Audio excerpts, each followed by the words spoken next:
morning, Tampa Bay. Happy Wednesday. It's hump day. It's a victory Wednesday for the Tampa Bay Lightning. This is the Buzz in the Bay on Channelside Sports in the morning. I'm your host, Danny.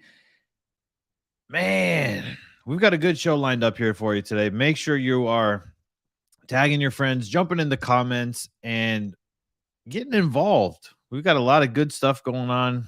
Some cool guests. We're expanding the shows, expanding our Channelside Sports network. Of course, the Lightning even the series last night 2-2. The Tampa Bay Rays. The Tampa Bay Rays do what the Tampa Bay Rays do, right? That's they win in scary fashion at the end of the game. Some Buccaneers news and notes and some little nuggets. We're putting pieces together as to where Leonard Fournette was in his absence on the Pro Football Focus top running backs list. And Draymond Green finally speaks out against old heads, if you will, when it comes to NBA. And I guess first and foremost, we will start with the most important thing going on in the Bay Area right now, and that would be our Tampa Bay Lightning handling business, tying the series, not 2-20, 2-2. They're heading back to Madison Square Garden for game number 5. And this has been a tale of two teams. When we look at what we saw from the Tampa Bay Lightning in games 1 and 2 in New York versus what we've seen in games 3 and 4 from the Tampa Bay Lightning, it's night and day. It's not even close. It is completely different. We're seeing a more poised team. We're seeing a team that is controlling the puck, controlling the zone. They're laying harder hits. Their passes are more crisp. Henry talked about it, where they look like a completely different team. And this is the team that looks like the team to beat. This is the team that looks like they are primed to win their third Stanley Cup. Andre Vasilevsky is stepping up. He has been looking fantastic these last couple of games. I think it really was too long of a layoff. That's the only thing that I could think of, is it was just the layoff was way too long. And it took them longer, them being the Lightning, it took them longer to work the rust off, I guess. Just a body in motion stays in motion when you reach a certain age level. And we've all said it before. I've said it before, and it remains true to this day. If we look at the shots from last night, New York actually outshot Tampa 35-31. They out-hit Tampa 35-27.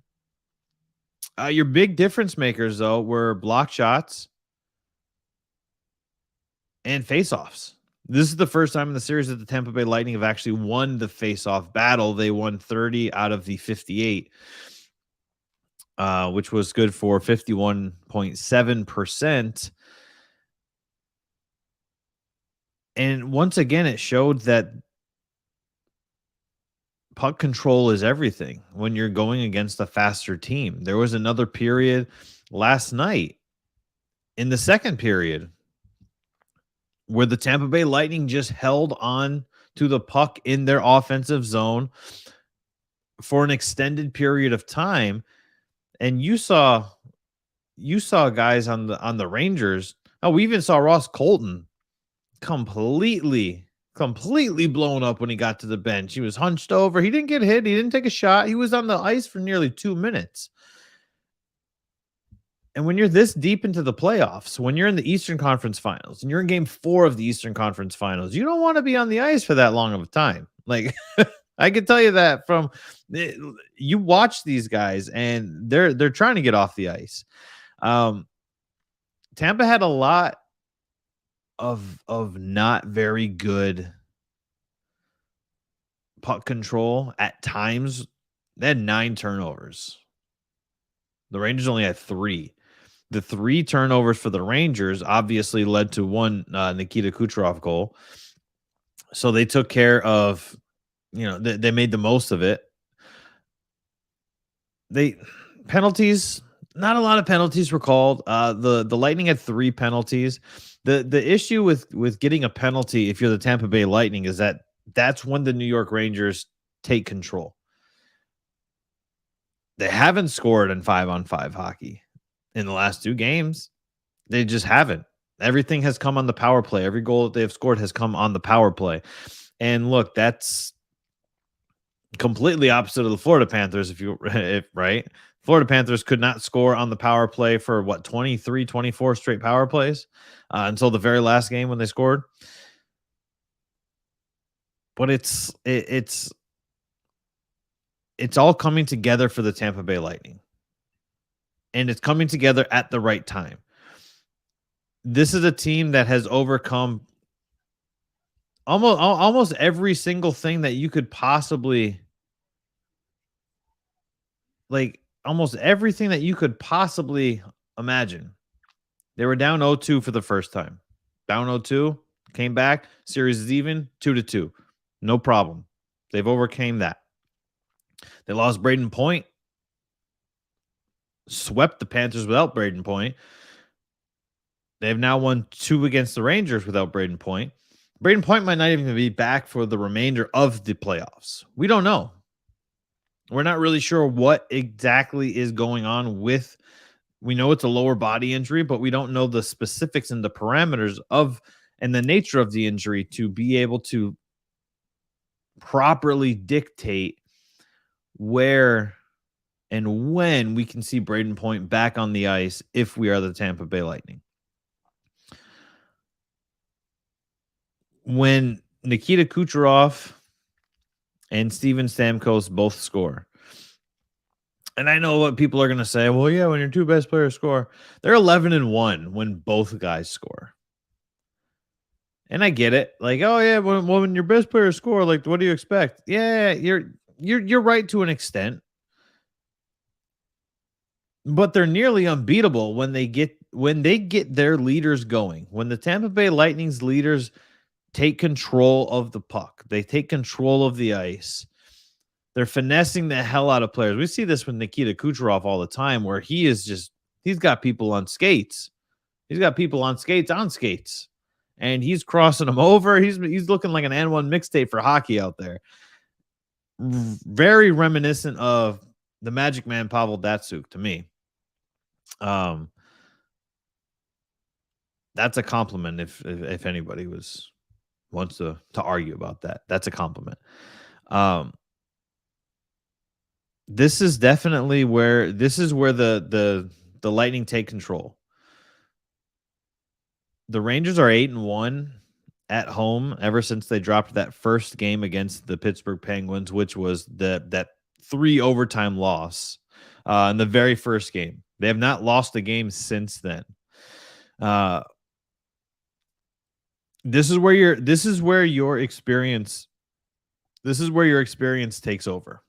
And Steven Stamkos was on SportsCenter after the game last night and told Scott Van Pelt basically the same thing: is when does your experience come into play? Was essentially the question. And Stammer said, your experience comes into play when you're traveling to a game 5 in a hostile territory such as Madison Square Garden in New York City against the Rangers. That's where your experience takes place. And he's right. He's 100% correct. This looks like a new team. If you're looking at the box score, since time on attack for some reason is still not a stat in hockey, I have no idea why this is not tracked in 2022, but it is still not tracked. The Tampa Bay Lightning, for the most part, if you're looking at the box scores, got outplayed, outshot, outhit, more turnovers, and they still found a way to win. What else could you chalk that up to other than experience, poise, and knowing what they need to do to get over the hump because they are seasoned veterans? We talk about the kid line with the New York Rangers all the time. Great line. Anybody that tells you that it's not a good line is full of crap. They're just lying to you. They're a hater, whatever you want to call it. But when you are looking at this New York Rangers kid line, who has basically done the vast majority of the damage against our Tampa Bay Lightning, they're very inexperienced. Yeah, they got Chris Kreider there. He's been there for a while, but look at everybody else that's around him. That's where your difference is. Igor Shesterkin, great goalie, inexperienced at this level. That's the fact of the matter. He's not necessarily been the problem either. The problem has been the turnovers, the puck control for the New York Rangers, and the Lightning are just taking advantage of it. Shesterkin has looked pretty damn good, especially considering that they fired off 51 shots against him in game 3. He's looked pretty good. You have to give him credit. Is Igor better? No, Igor is not better. I'm sorry. Andrei Vasilevsky is still at the top of the mountain. I don't care where the Vezina is going. Like, that's, to quote our great Nikita Kucherov, the Vezina trophy going anywhere other than Andrei Vasilevsky is number one bullshit. It is. You see the shirt in the back. Thanks to Smack Apparel. Oh, look at that thumb placement right there. Number one bullshit. Thank you very much. Moving along, right? Game 5, we will have Henry Yoho joining the show again tomorrow from Bolts by the Bay, of course, and we're going to preview all of Game 5, all of the action that will hopefully swing the series 3-2 in the Lightning's favor so they can come home and close this bad boy out come Saturday and move on to the Stanley Cup final. Against who? We're not sure yet. It's looking like the Avalanche, but not entirely sure. You never know until you know, right?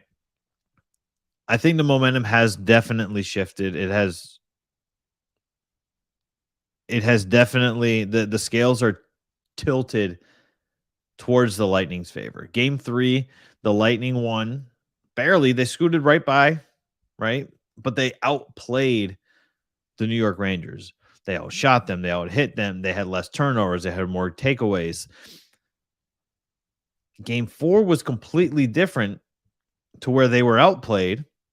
However,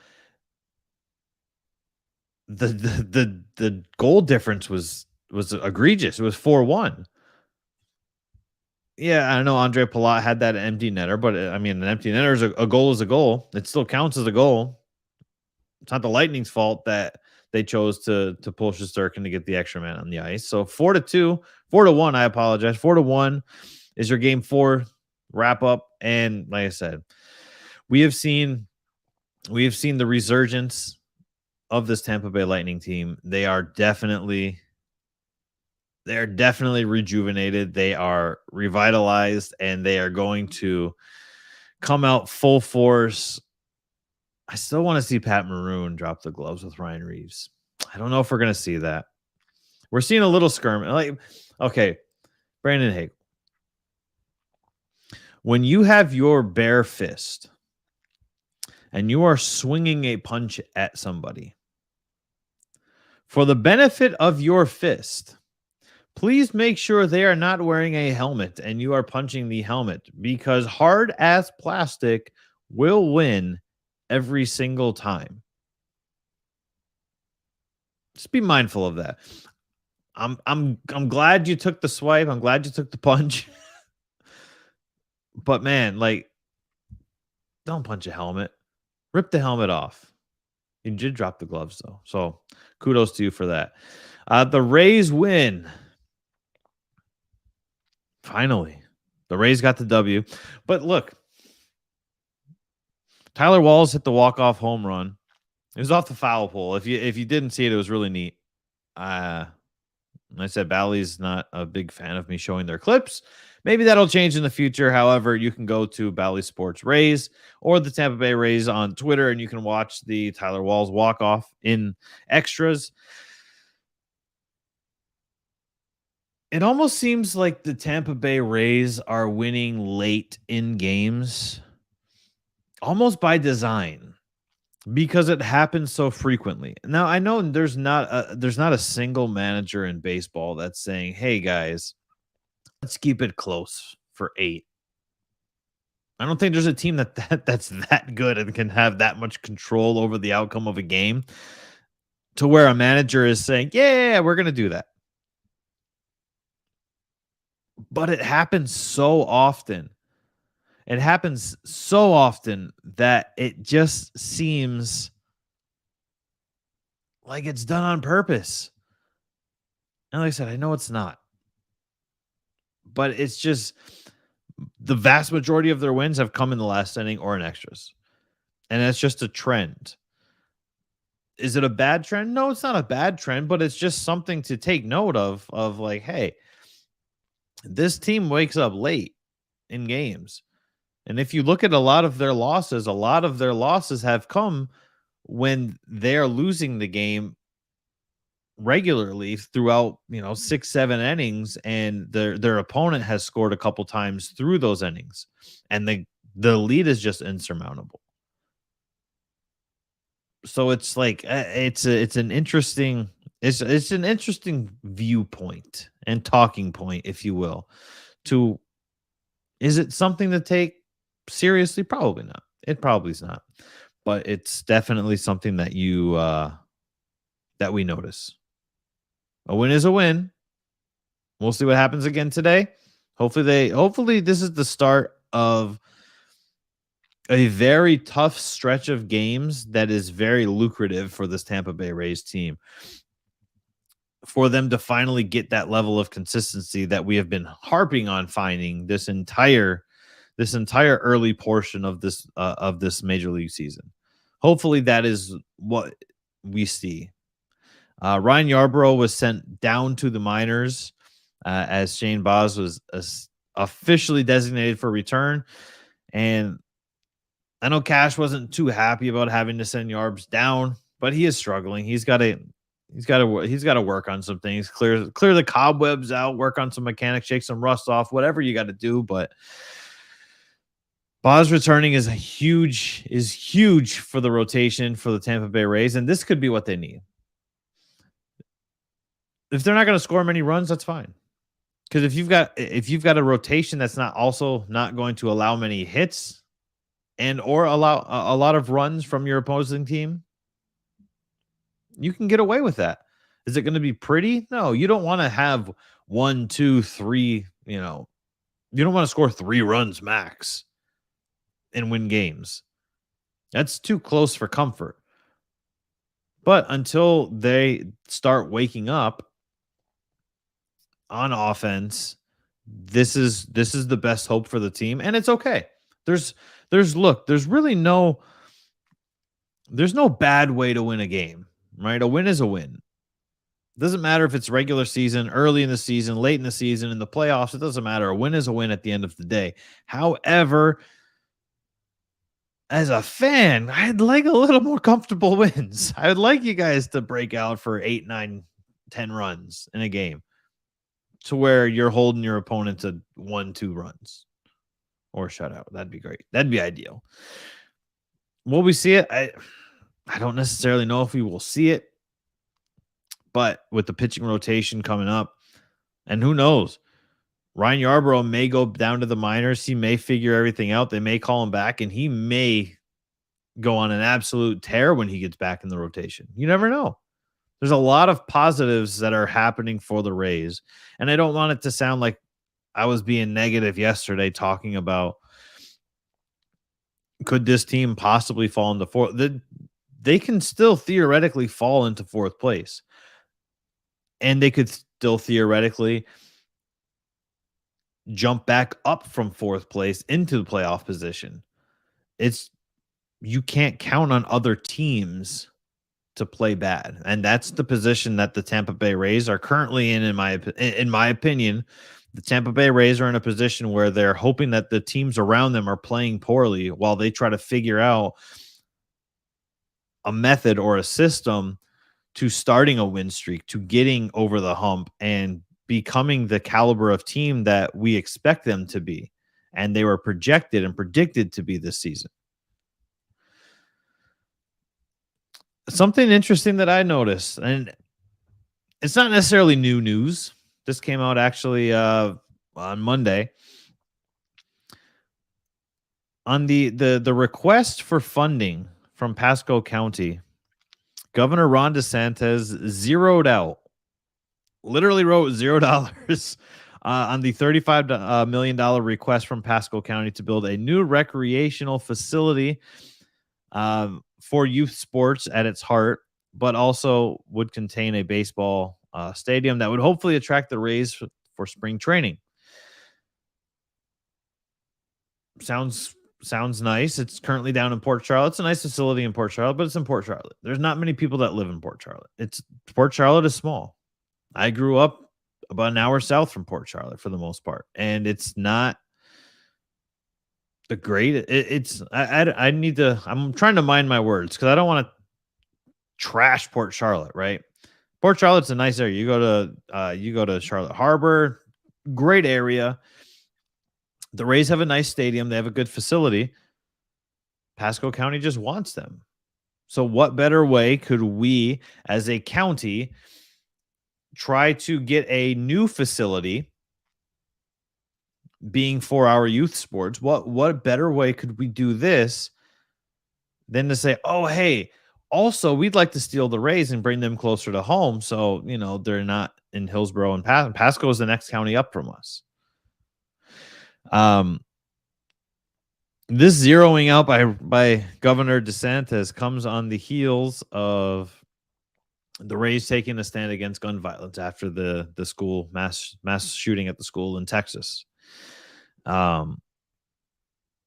When Governor DeSantis was asked about the situation and his decision on it, he said, "I don't support giving taxpayer dollars to professional sports stadiums." I'm okay with that.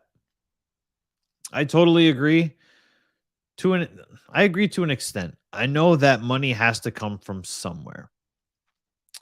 But I do know that I'm not a fan of it coming directly and solely from taxpayer dollars. I don't have a full remedy for it. Maybe you could get some like corporate sponsors to put up some money, cut a check or something like, hey, this is going to be your company's stadium for the life of the stadium. You're going to cut us a, whatever $1 million check. Maybe that's a feasible option for these teams going forward when they desire to have new stadiums. But also at the same time, we have a lot of conversations about where are the Rays going to move when Tropicana Field, when their lease in 2027 comes up. Where's the money for that going to come? We already know where the money is going to come. It's going to come from taxpayer dollars because that's the typical formula and foundation for how these stadiums get built. So I just find it very interesting that all of a sudden we're going to zero out a $35 million request. Like I said, using I don't support giving taxpayer dollars to stadiums. I get it. That's an easy out because a lot of people, including myself, feel the same way. On the flip side of that, however, though, when he was asked about the Rays' message on gun violence, he said it is inappropriate to subsidize political activism of a private corporation. This sounds more when you read that quote, yeah, and you can watch the video. It's on YouTube. It's on Fox News and CNN, whichever side you like. It sounds more petty. That's what it sounds like to me. It sounds more of like you remember when Disney spoke up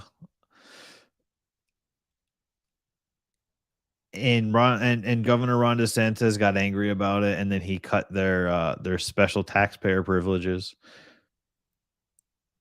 Should they have had special taxpayer privileges anyway? No, they shouldn't have. But this whole situation, at least to me, this whole situation reminds me of that. It reminds me of just being petty, because you can be. Right, wrong, or indifferent, you can be petty and nobody can do anything about it, because you can literally say, I don't want to give $35 million away. You could say behind closed doors, oh yeah, F these guys, I can't do this, blah, blah, blah, blah, blah. And then as soon as that camera comes on, the light comes on, the microphone's in your face, you say, yeah, but I don't want to give taxpayer dollars away. And then all is right in the world. We never know. Just speculation on my end. Just speculation, guys. But is it wrong? I don't know. Let me know what you think if it's wrong. I don't want to get into a political debate. I don't want to talk about left, right, and any of that. Any of that.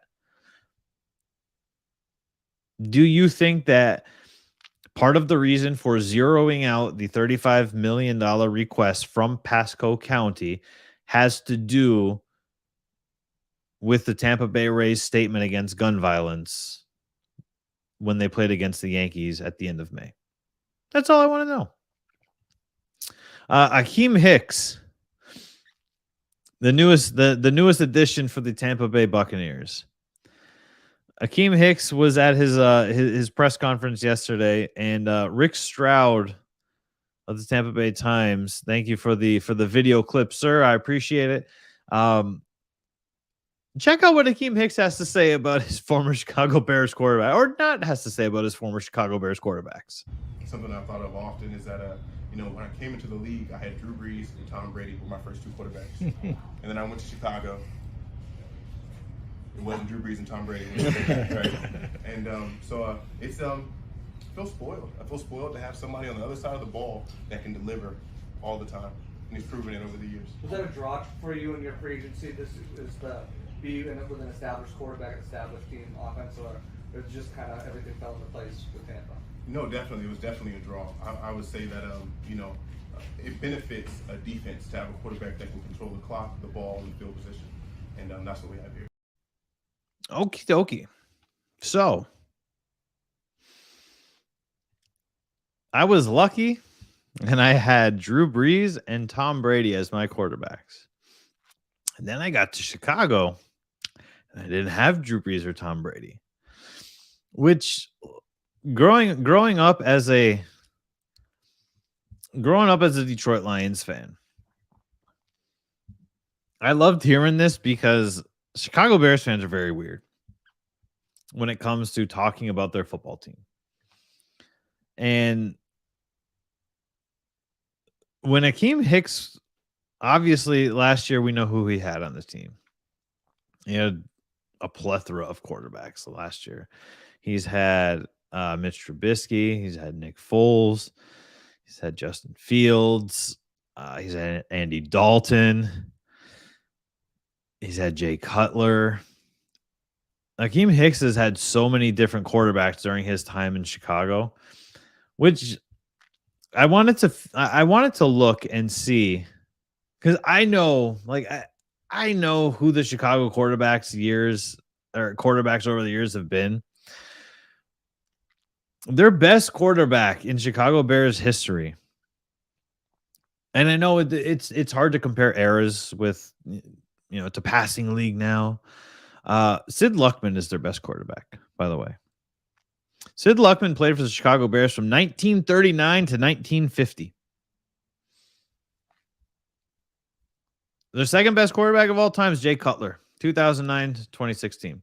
Jay Cutler, famous for not looking like he gives a shit. Jay Cutler was a decent quarterback. He just he didn't have the desire to win, it didn't seem like. And I know that a lot of people didn't like that about him as well. But yeah, Akeem Hicks now on the Tampa Bay Buccaneers. I mean, say what you want about him, about comparing him to Ndamukong Suh. He was a steal in price compared to what Ndamukong Suh wanted. And that's really what it boils down to. And there's a reason why certain players are still free agents. There's a reason why Ndamukong Suh is still a free agent. And it has nothing to do with, oh, he's a dirty player. Like that moniker, that's been out the window for a long time. It doesn't have to do with him being a human being and seeing his play drop off a little bit. That's we see that happens with everybody except Tom Brady, apparently. It has to just do with you want too much money. Now, the Tampa Bay Buccaneers, we talked about it on Monday. Tampa Bay Buccaneers have just under $13 million in cap space, according to Over the Cap. Apparently, as both Rick Stroud and CBS have reported, Rob Gronkowski will be back with the Tampa Bay Buccaneers. So I don't see Ndamukong. They could use Ndamukong Suh on the defensive line in Tampa. Anybody could really use Ndamukong Suh. He's still one of those players that commands a double team. Not every play, but he still does command double teams because he is still just that much stronger than most offensive linemen. We assume that $12 million is going to Gronk, and it's not going to go to Ndamukong Suh. Now, maybe the Buccaneers can sign Gronk to something longer than a 1-year deal, kick the can down the road. We all know that the salary cap is going to be the salary cap for the Buccaneers over the next couple of years is going to be very scary. Now, whether you're a salary cap as a smoke and mirrors person or not, that's totally up to you, but it's definitely going to be a scary situation if you're the Tampa Bay Buccaneers when you've got Tom Brady on the books for, I want to say, like $30 million in dead cap space over the next couple of years. And Ndamukong Suh is on the books this year. Rob Gronkowski is still on the books this year in dead cap space. That's what happens when you restructure these contracts. Everybody says, oh, these are great. It's a great thing when you restructure a contract. But is it, though? Is it necessarily a great thing when you're going to restructure a contract and you're just essentially kicking the can down the road? The issue for me with the Buccaneers is that they signed so many 3-year contracts. Now, I know that the 3-year mark, most of these contracts are going to come off the books. But I also know that I could see them extending and restructuring Chris Godwin, the same as Mike Evans, the same as Leonard Fournette, who we're going to get to in just a minute because I think I figured it out. The hate of Leonard Fournette from Pro Football Focus.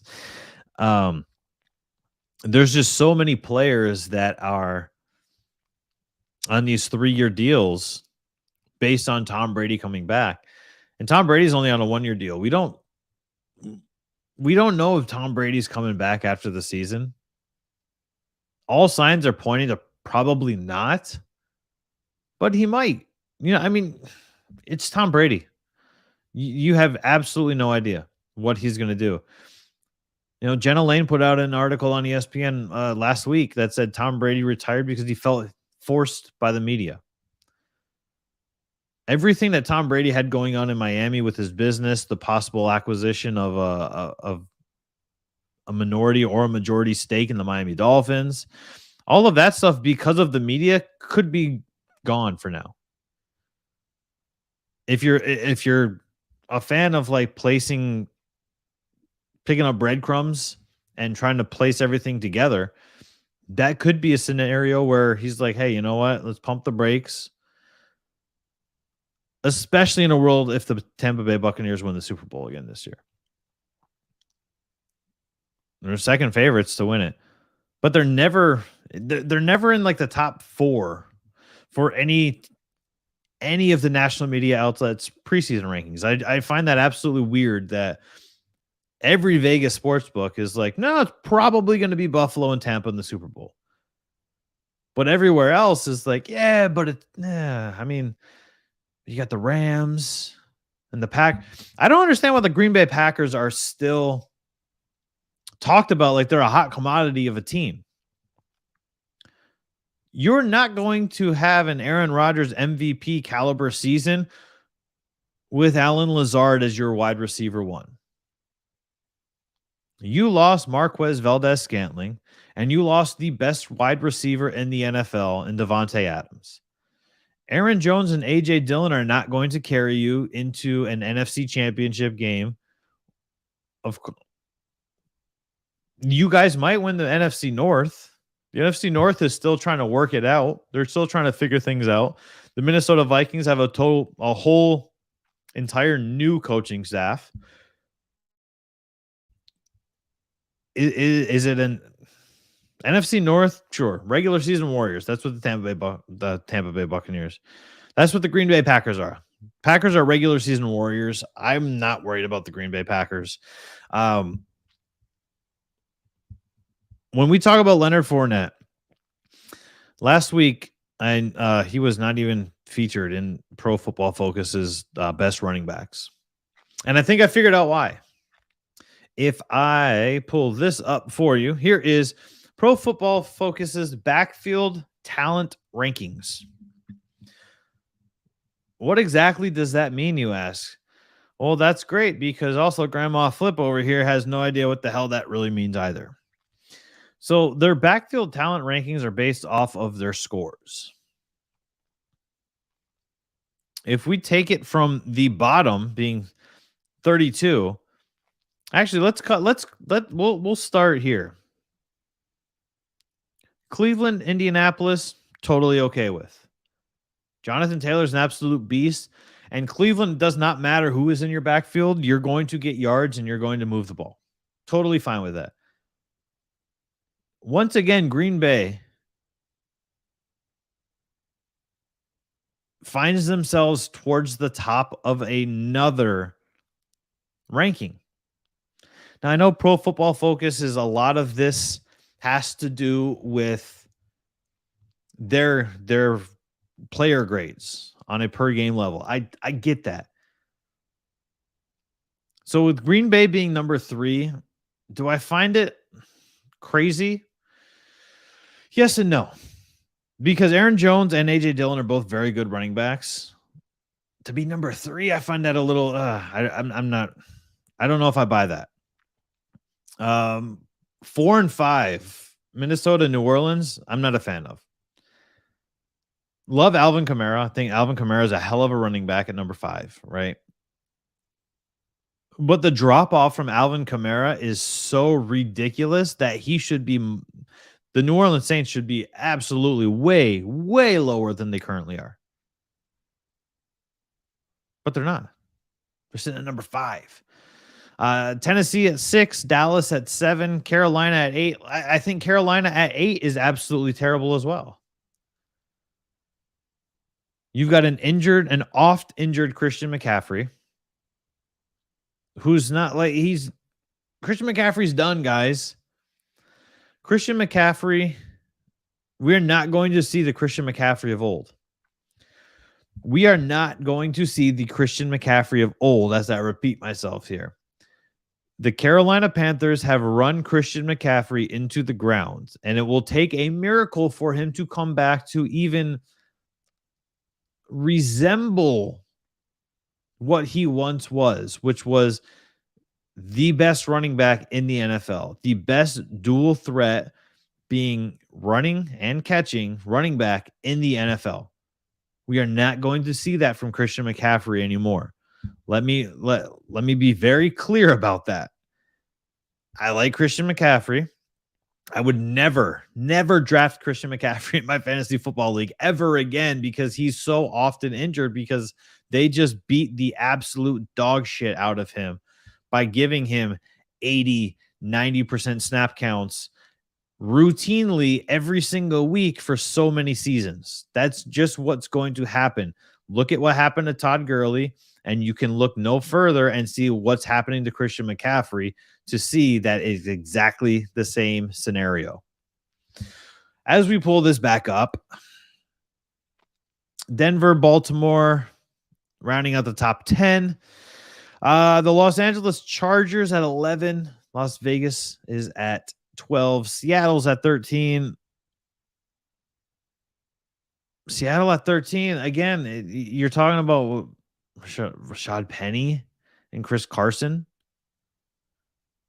And this is, to me, this is where I look at it and I go, okay, so how do you have these guys above Tampa Bay at number 22? And I get Pro Football Focus graded Leonard Fournette the highest last season was a 75.1, which is not a good score if you're a running back. No, it's not a good grade regardless of the position you play from Pro Football Focus. You don't want a 75.1. That's extremely low. But to look at the teams above them, I don't. Here's the rationale. Here's the rationale behind what Pro Football Focus has said about the Buccaneers having the 22nd best backfield in the NFL. Leonard Fournette has done a nice job of salvaging a career that looked like it was heading in the wrong direction following his release in Jacksonville. Fournette's 75.1 PFF grade in 2021 was the highest of his NFL career, but it's difficult to tell how much of that should be attributed to his situation with one of the best offensive lines in the league and Tom Brady throwing Fournette passes out of the backfield. Let that marinate for a second. Because what we're going to do is we're going to talk about the Cleveland Browns. The Cleveland Browns have had the best run blocking offensive line for the last 3 seasons in the NFL. We know that Nick Chubb is good. We know that Kareem Hunt is good. But when you say that you don't know how much of Leonard Fournette's best season can be attributed to the offensive line's production, and we're ranking them 22nd based off of that, but we're talking about the Cleveland Browns being the best overall team, and we're not talking about their offensive line's production, is absolutely ridiculous. How do you tell me that we can't give too much credit to Leonard Fournette because the offensive line is pretty good, but let's give all the credit in the world to Nick Chubb and to Kareem Hunt and to Ernest Johnson? Let's give all of these guys all of the credit in the world, and we're going to make them the best. And I'm not saying that they're not the best, but the rationale behind the ranking is mind-boggling to me. The New York Giants are 17. You have Saquon Barkley coming off an ACL, coming off a severe high ankle sprain. Najee Harris was the most reliable running back in the NFL last season. Pittsburgh's at 18. Come on. What I do find interesting is if you look at like 30 and 31, Kansas City and Los Angeles, they've got similar rationales behind them of, well, they've got Patrick Mahomes, and then the Los Angeles Rams are just too good. I guess I buy that. That's fine. But poor Houston, man. Houston's got nobody. Like, you can't even say that, okay, well, yeah, you know, Houston's got the benefit of blank. Houston doesn't have the benefit of shit. Unfortunately, I look,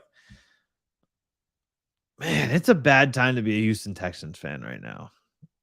Unless you're like reveling in the Deshaun Watson nonsense, which is what now, like 66 massages or some weird number that doesn't really mean anything to anybody for a professional athlete to get massages. That's not for either of us to say. I know Robert Kraft did, and Robert Kraft got busted for pretty much the same thing that Deshaun Watson is in trouble for. And that just kind of got swept under the rug.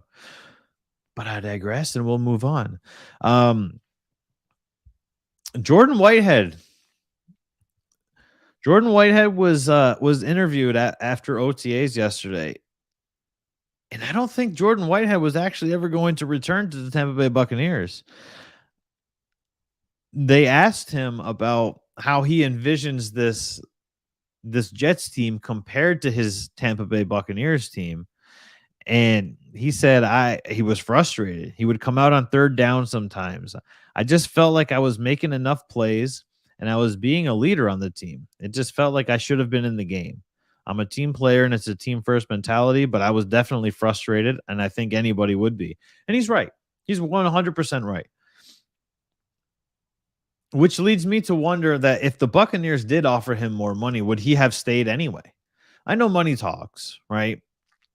But if you are that frustrated in your playing time to where you're physically talking about it in a situation that doesn't necessarily warrant you needing to complain or talk about your frustrations with your previous team, that really makes me skeptical if Jordan Whitehead actually would have returned.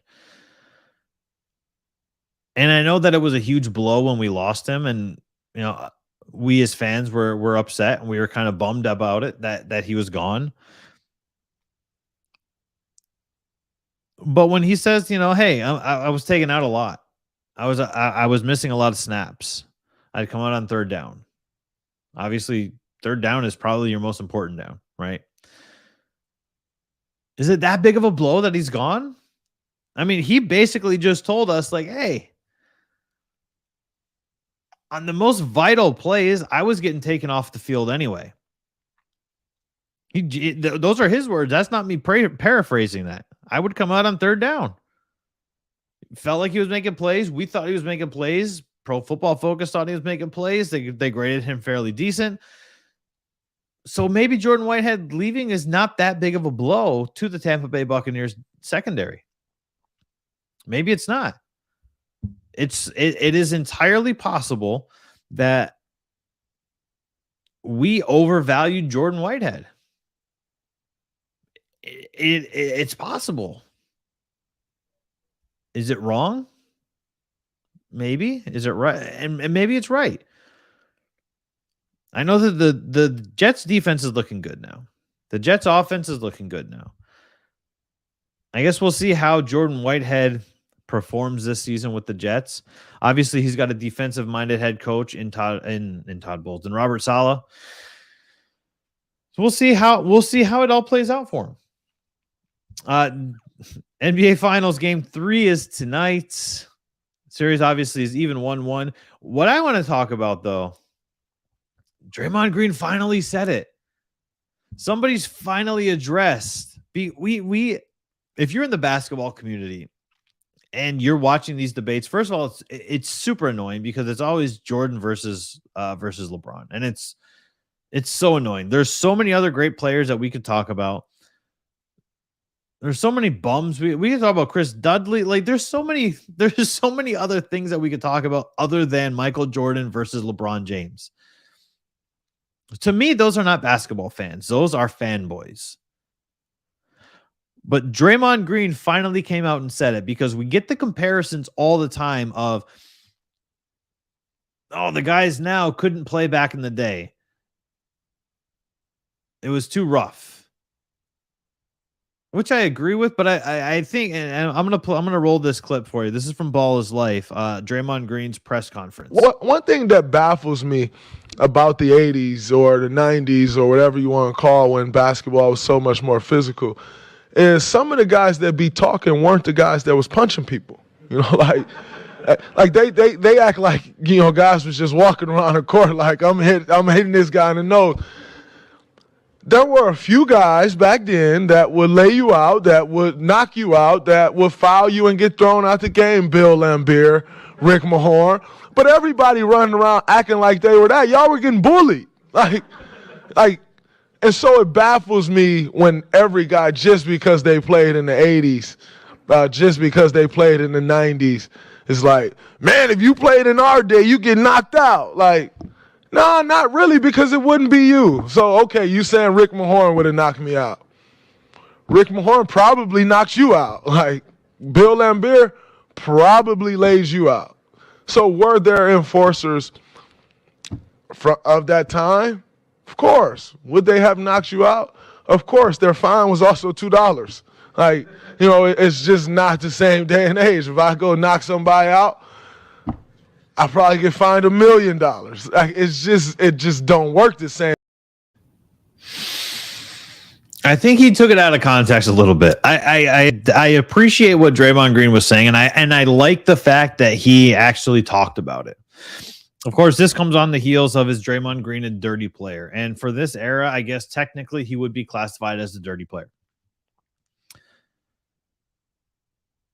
But when people are making the comparison between the 80s, 90s, and today's game, they're talking about the physicality of the game. Today's game is a much more finesse game.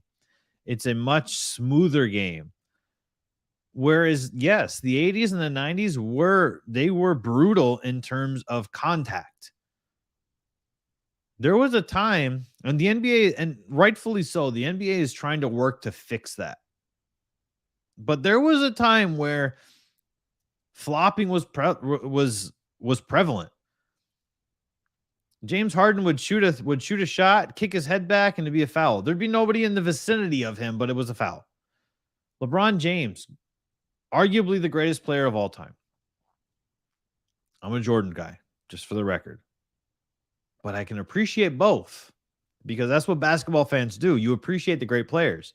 You don't look to talk down and say, yeah, well, I like LeBron, so Jordan was trash, or I like Jordan, so LeBron is not. You don't do that.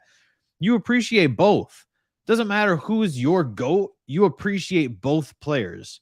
You appreciate Kobe Bryant, Kevin Durant, Larry Bird, Magic Johnson. You appreciate all of these great players. It doesn't matter who your favorite player is of all time. If you are a student of the game and a basketball fan, you appreciate all of the great players. Could today's players have played in the 80s and 90s? I don't see why not. And this is what's hard when you get these comparisons. Could the players of the 80s and the 90s played in today's game? I don't see why not. The game has evolved. We're watching players play the game today the way that today's game is played. We were watching players of previous eras play the game the way that previous eras were played. Would they have been able to translate? The only arguments that you could make would be guys like Allen Iverson, guys like Tracy McGrady, guys that were on the cusp of both eras, that played in the physicality and then played in the finesse era. Those are the only arguments that you can truthfully make between the eras of who could play and who couldn't play. Would Rasheed Wallace would he be able to play today? No, he wouldn't. Rasheed Wallace was getting tossed out of most games for double technicals back in the physicality era. Right? Like, it's too difficult for anybody to accurately pinpoint and dictate what players could play in what eras. They are separate eras, and the games are played completely different. The NBA is working to try and bring a little more physicality back. We're seeing that with the lack of flop calls, and the continuation calls, I guess, is a work in progress, but there are a lot of players that could probably translate from both sides of the spectrum, because when you're a good basketball player, you're a good basketball player, and that's really what it boils down to. Could Reggie Miller have translated? Sure. The game, a lot. Three-pointers are dime a dozen in today's NBA. Could Reggie Miller have translated? Absolutely. He kind of did. He played in that early 2000s era, which is very similar to the era that we are in now. Do I think that players... Look, I grew up in the 90s. I was born in 1986. I'll be 36 on Friday, ladies and gentlemen. Players weren't just walking around punching people in the nose. Rick Mahorn, well, I grew up in Detroit. Rick Mahorn and Bill Laimbeer were not walking around just punching people in the face, like Draymond Green said. And I get it. He's embellishing a little bit. But it was more physical. There was more action on the block. Now we've got centers that are shooting threes, that are stretching the floor, because the game has changed. So yes, it was more physical in the 80s and in the 90s. You had guys backing up and slamming their bodies into each other underneath the basket on the block. Just watch any Shaquille O'Neal highlight. He wasn't the only center doing it, but if you want to watch an egregious difference in yesterday's game versus today's game, there it is right there. Ben Wallace was smashing into people. They weren't fighting, right? We're not talking about laying people out. Rick Mahorn and Bill Laimbeer were dirty players, especially Bill Laimbeer. Rick Mahorn was just a rough player that didn't really have a filter, if that makes sense.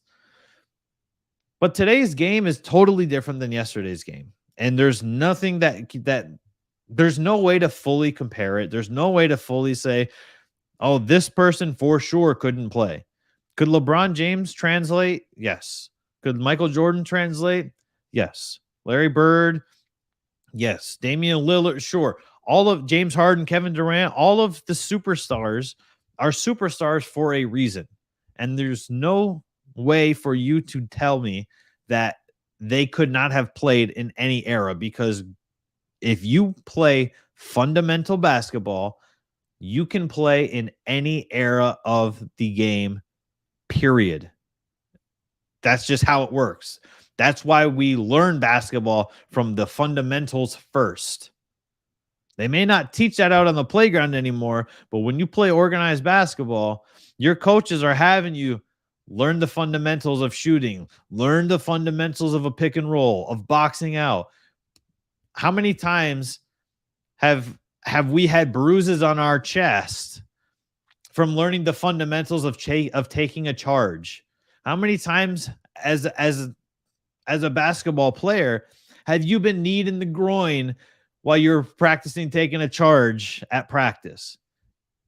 The same rules apply whether it's 1980 or it's 2022. It just happens. The fundamentals of the game have not changed. The quickness of the game has changed. The style of defense has changed. The amount of three-point shooting has changed. Yes, that's called evolution. And that's going to do it for me today. I'm all hot. I'm ending the show on a angry. We'll be back tomorrow. I've got Henry Yoho joining me from Bolts by the Bay. We are going to preview the game 5 of the Tampa Bay Lightning New York Rangers series of the East Conference Finals. Hopefully our Bolts come back with a 3-2 victory, and we can just close this out at home and truly compete in the Stanley Cup Final for our three-peat. That's the ideal situation. Follow us on all the social media networks. Look us up, Channelside Sports Network. Follow our new show, Please Rewind. It is a pop culture show, not necessarily sports, but I do have some pretty interesting sports guests of yesteryear coming on the show, which will be you're going to want to tune in. Follow it up. Please Rewind Pod on all social media networks. Look us up, CH Side Sports, on the Twitter machine. Obviously, you can follow me at Real Danny B if you want to rate, hate, debate anything that I have said today. We'll be back tomorrow. This is the Buzz in the Bay on the Channelside Sports Network.